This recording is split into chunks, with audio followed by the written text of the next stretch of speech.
Good morning, everybody. How y'all doing today? Beautiful day here in Siem Reap. Going out to a local restaurant here for breakfast just down the street. We're a great location as far as where everything's at.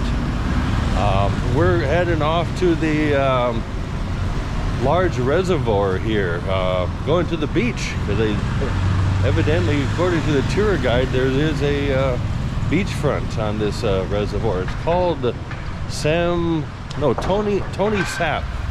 Tonle Sap's the name of the reservoir. I guess there's a lot of interesting things to see in and around that area. They say it takes about an hour to get there, so the van's going to be coming to pick us up, of course, and take us around. So, breakfast place is just down the street a ways. They say they open up at 7:30. It's about 7:25, so we'll see. I'll be able to get a cup of coffee here and get some breakfast. It's a really popular restaurant. Last night we wanted to go in there to eat, checked it out about, from 6 o'clock on. It was just full of people, and until about 10 o'clock when we walked back to the hotel, it was still a busy place.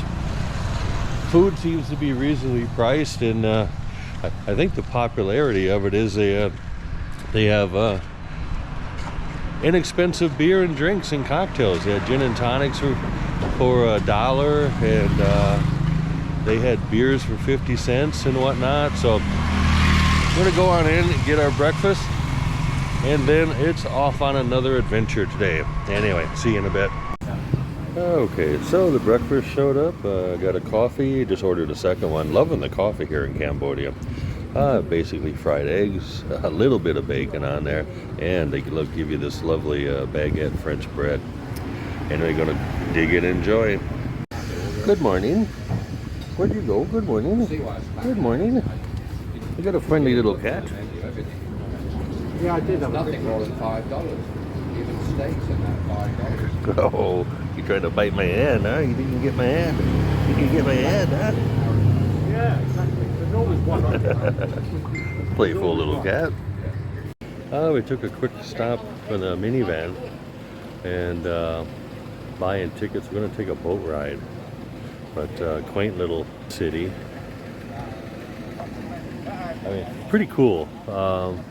Yeah, poor definitely, but I'm enjoying what we're looking at here. Got a little boy. He's got some kind of a drink in the river. Hello, how are you? Oh, they're swimming in the river. Hello. Hello. How are you? A lot of people are fishing along the river. But beautiful day. Beautiful day in Cambodia. Here we get a picture of the countryside. Got some rice fields. But yeah, we're going to take a boat ride on the Tonle Sap. I don't know if it's a reservoir or a natural lake. I'm guessing it might be a reservoir, but we'll find it. But yeah. More adventures in Thailand, or not Thailand, I keep wanting to say Thailand. More adventures in Cambodia. Okay, here we go. Okay, so we're going to Tonle Sap. And in Tonle Sap, they're going to show us all the different kind of species of fish you will find in the river, or not river, in the lake. They have quite a few fishies.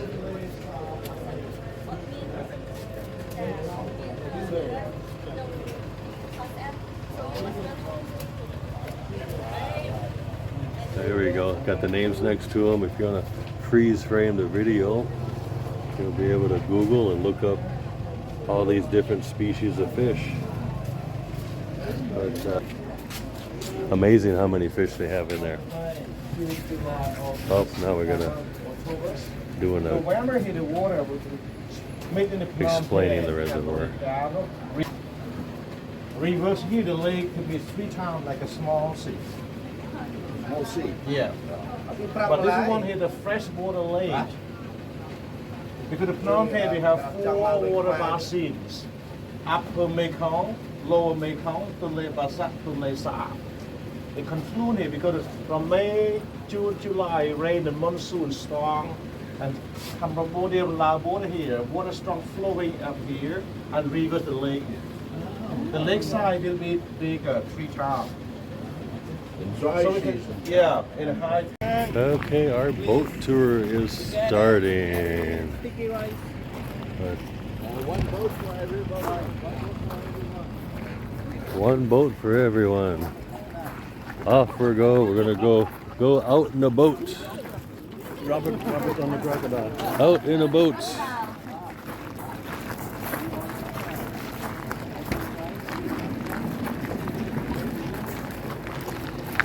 Here the tuk-tuk taxis on these motorcycles are quite unique.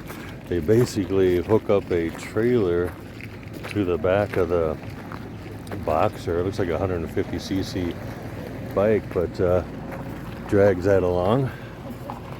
Got ourselves a Chinese military jeep. But anyway, off to the boat. We'll take some more videos from there. This is the boat we're going to be going on.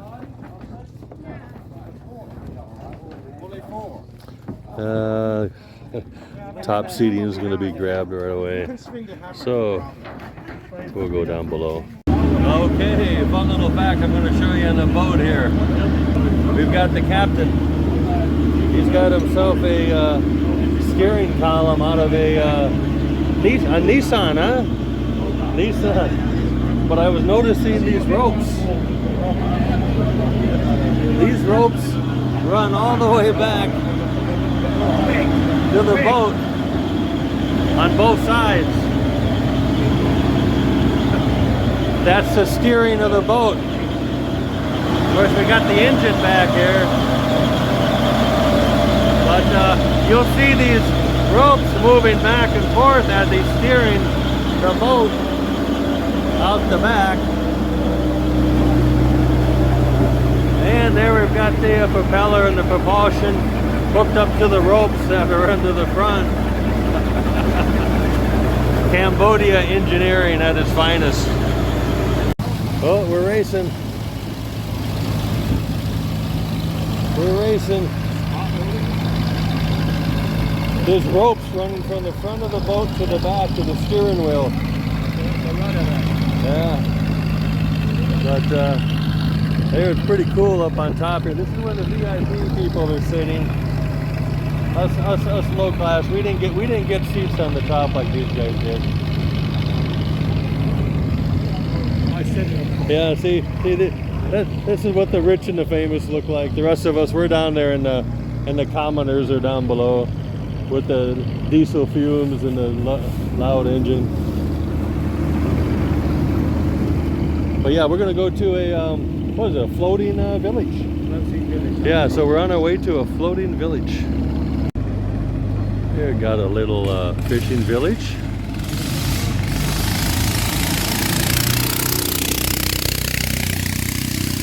Coming into town here. I imagine all these people are fishermen. But yeah, out in the middle of nowhere off the big reservoir lake, Tonle Sap. And they have to build them high enough off the water because they were explaining that the water level does change quite a bit. And by looking at some of the posts underneath there, it looks like the water goes up at least halfway up those posts. So they got to build them higher to keep them out of the water. But pretty interesting concept of a village in Cambodia. Having a great time in Cambodia. Glad I came. I mean, we're seeing things that we wouldn't normally run into on a day-to-day basis.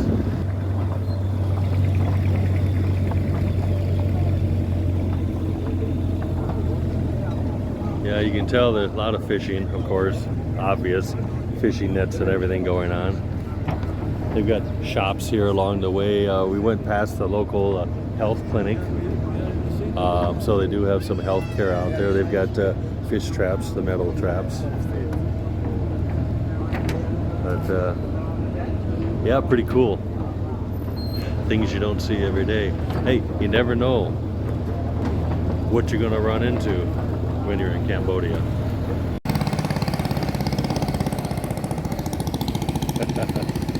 Got a little girl there paddling a boat. Kind of small to be running that boat. Wonder if she does it to go off to school.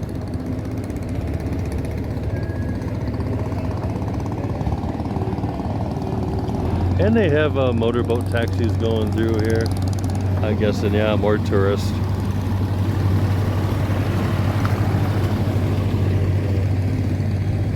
Yeah, things that make you say, wow, this is crazy.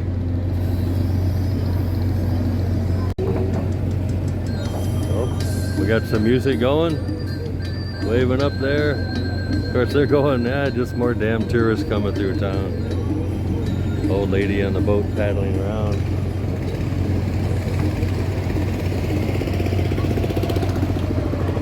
Yeah, I could film all day here. Get this guy zooming by.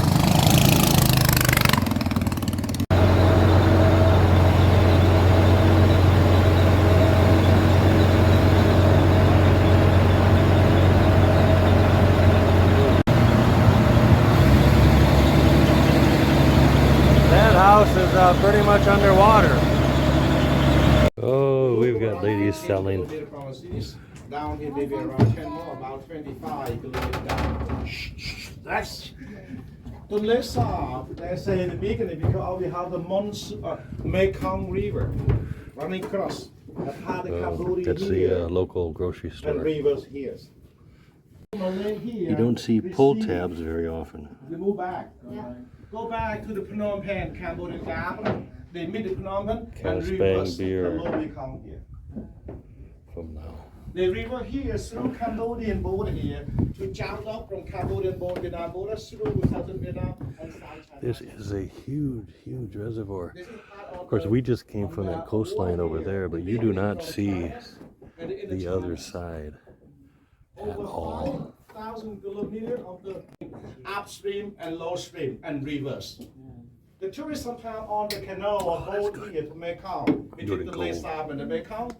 Out fishing for the day. I wish him luck. He's looking at us tourists. Why are you taking our photos? I'm sure. But he's enjoying the cigarette. He's got a couple of lines out in that. I wish him good luck. I hope he catches a lot of fish. Well, they seem to have a few crocodiles here. Got us off the boat. They say we can go swimming with the crocodiles if we want. I think I'll pass on that. But got some alligators, crocodiles. Of course, you correct me if I'm wrong. If they're alligators or crocodiles, they seem to have both here. I would say those are like the Cayman crocodiles, the smaller heads. But they have those over here.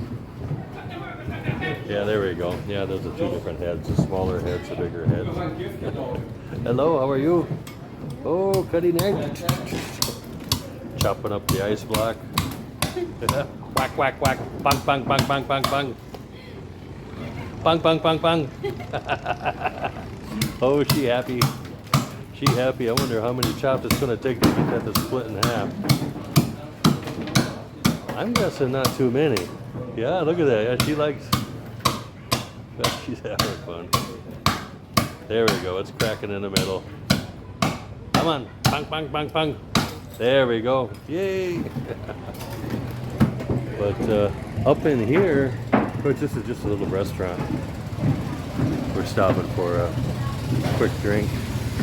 They've got sodas and whatnot. But let's get over this way. I understand the crocodiles, alligators. You guys can correct me on what species I'm looking at here. I'm not an expert. I'm not an expert. Uh-oh. Give them the fish. Oh my gosh. This is an old one. Come buy fish. This is a very old one. You can ask them fish. You want to feed them? Yeah, you can feed them, I guess. But they're in captivity. I'm not a fan of this, to be honest with you. These guys should be out roaming in the... I mean, free willy. Yeah, but come on, free willy. These guys shouldn't be stuck here. And I guess there's... Oh, here we go. This guy here, he's got his mouth open. Yeah,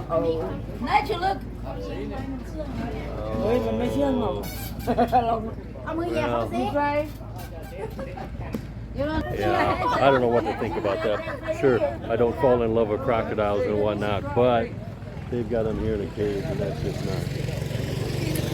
just not cool. But that's only my opinion. Well, we decided to feed the crocodiles. Oh, I gotta go up and down, up and down.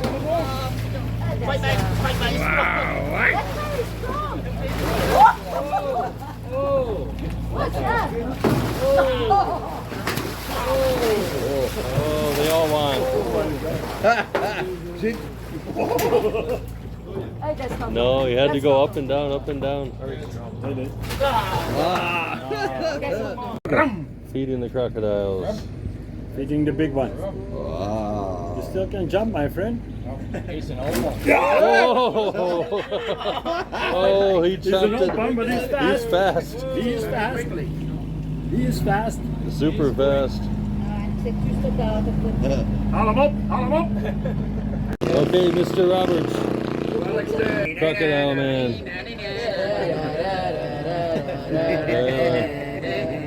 Oh, they're teasing him. Oh. You got fun and crocodile. Oh, yeah. Oh, you got it.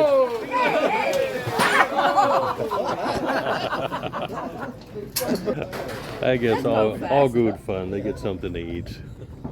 But hey, leave your comments to yourself on what you think about this. I'm on the fence. Good, bad. Tourist entertainment. Not necessarily so much fun for the crocodiles, I think. But hey, again, keep your comments to yourself.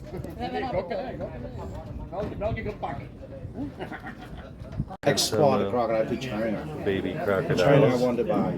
Every day, Cambodian Export to heal China. the skin of crocodile. Oh, baby one. Send to Thailand every day. Because Cambodia lay a lot of fish. Fish. Okay, so we stopped for lunch on our way to finish the floating or the reservoir lake, and now we stopped for lunch. We're all going to get something to eat. Got all the tables together. Everyone's getting their food. Just got ordered. But I just got my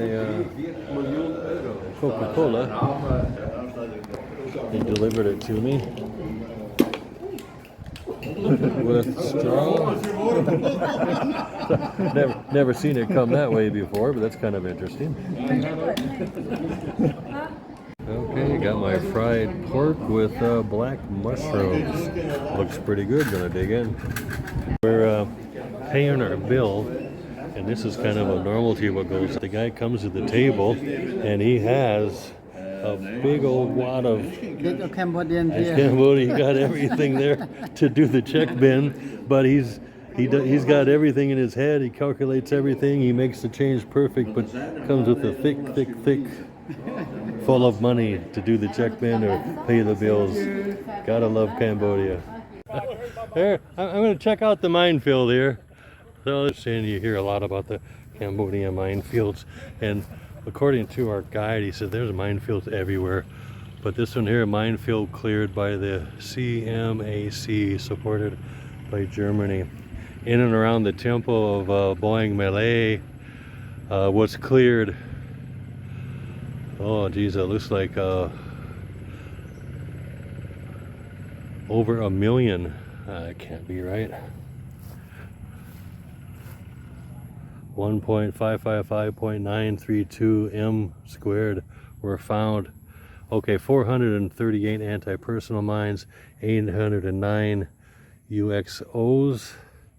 Work started just as January 2003. But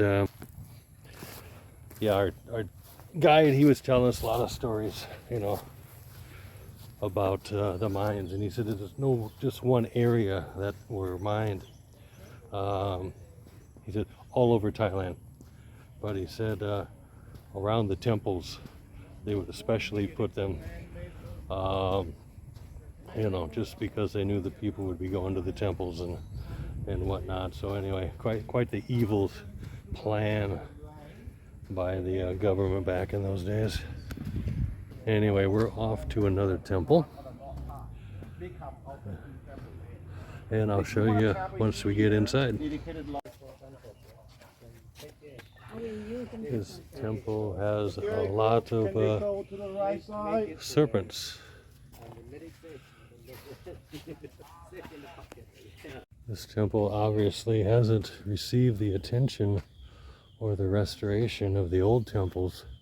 So basically what you're looking at here is the actual construction of the that walkway, the way it is, and how it hasn't fared very well. A lot of the walls have come tumbling down, and you know, so you got to give credit to the restoration process that they've done to the other temples that we were looking at yesterday, because this one here's been neglected. Evidently it was, you know, under control of the Vietnamese and the military. The Vietnamese had control of Cambodia as recently as the late 1980s and early 90s, and then the government took over and they didn't care much about the temples themselves. And again, talking about these big trees growing out of the temples and destroying them. Here's another example. I mean, that is just huge. The weight of that tree down on that wall brought it down. And closest and certain closest. Yeah, Over there, the main structure, the central part. But now look what this was enclosed because the explosion building. for treasure hunting. Of course, with the roof is all gone, everything collapsed. And he was talking about the explosions for the treasure hunters. The temple was discovered in the 1913, 1914, originally out here in the jungle. Of course, as you imagine, there were no roads here.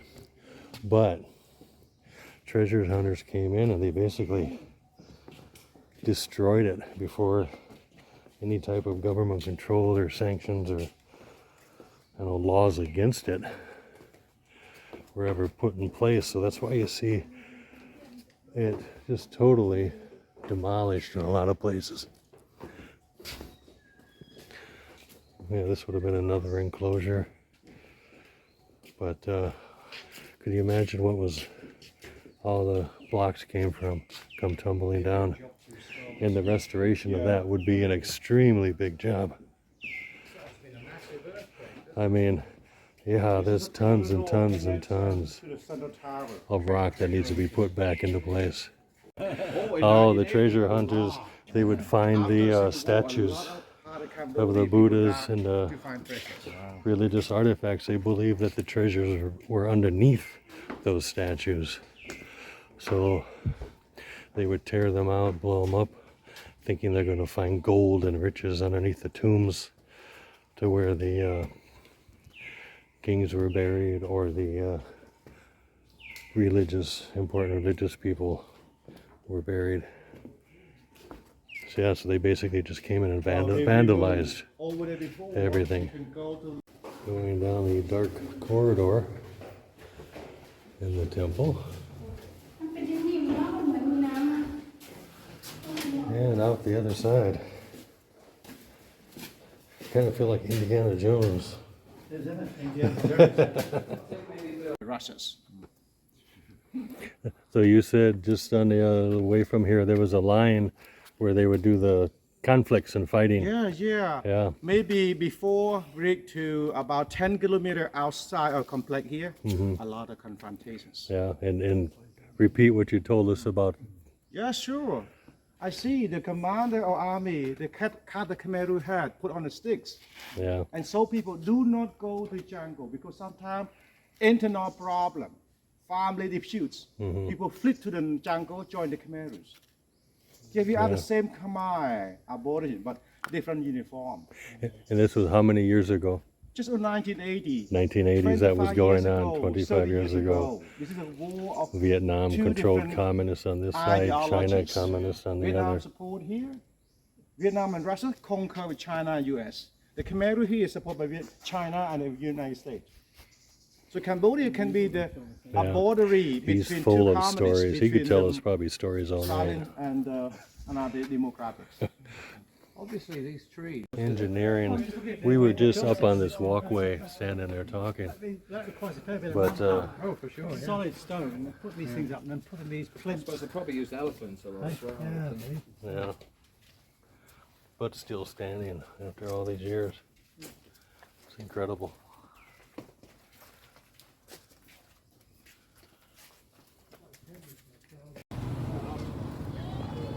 Cambodia village life.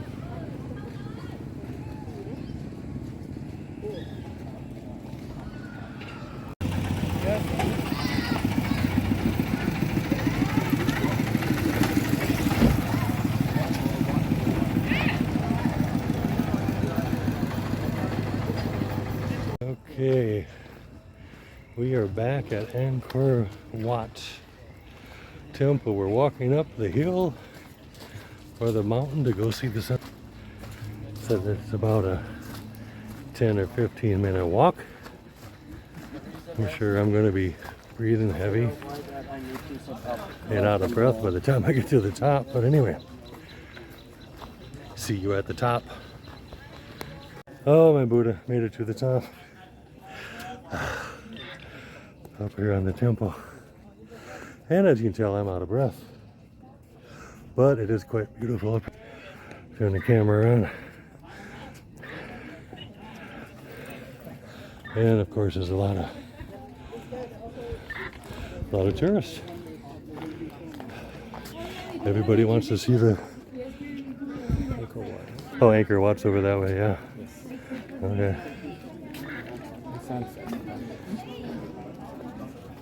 Okay. That's all we gotta do now is wait for the sun to go down. Okay, we found our setup here. We're gonna be at the GoPro going time lapse. So I should be able to get some good pictures there. Oh, it's hot. Okay, here's me. Sunset somewhere over there. Along with all the other tourists. But it's gonna be pretty. It's gonna be pretty. I mean, look at that colors. I mean, what a beautiful sunset. Here we go. That's gonna be an incredible sunset once it hits.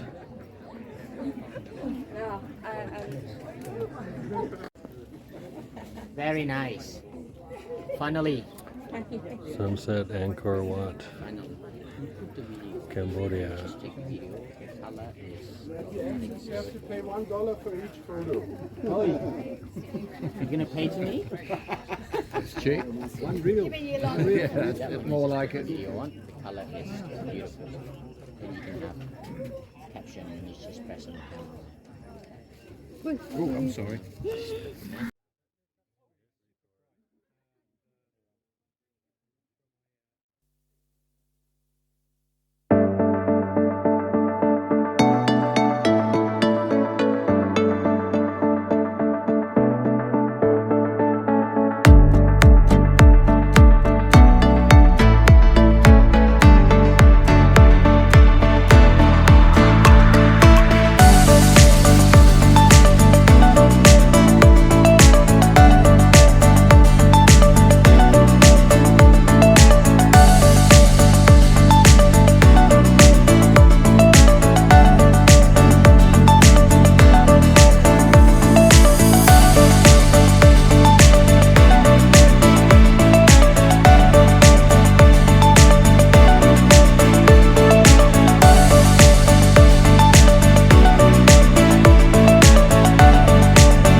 And now all the foreigners are making their way down the hill.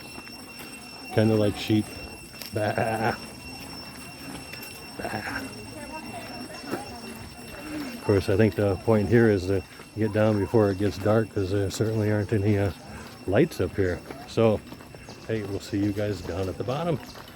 Yeah, if you're ever in Cambodia, look up Mr. Thank Bond. you, Mr. Bond, Cambodia. Mr. Bond Cambodia, Tour number guide. one tour guide. Just give him a little tip for him and the driver. Hopefully they appreciate it. I'm pretty sure they will. But it's late. We're all pretty sweaty and stinky. I need to get a shower. And I need a shower definitely.